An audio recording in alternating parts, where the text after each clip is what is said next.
Good morning guys, so today I will teach you how to use alter statement using Microsoft SQL Server.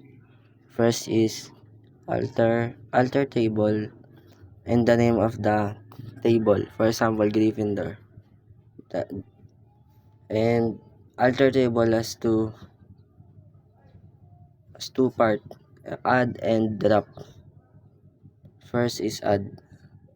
You're going to add a for example a column.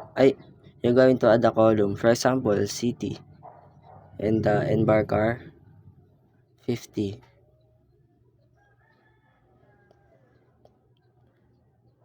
After we execute, we have as a column city and in Gryffindor.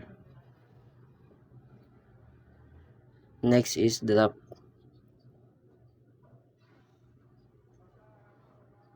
You're going to delete the column city. So that's it guys. That's it. That's how you can use a alter table. Thank you.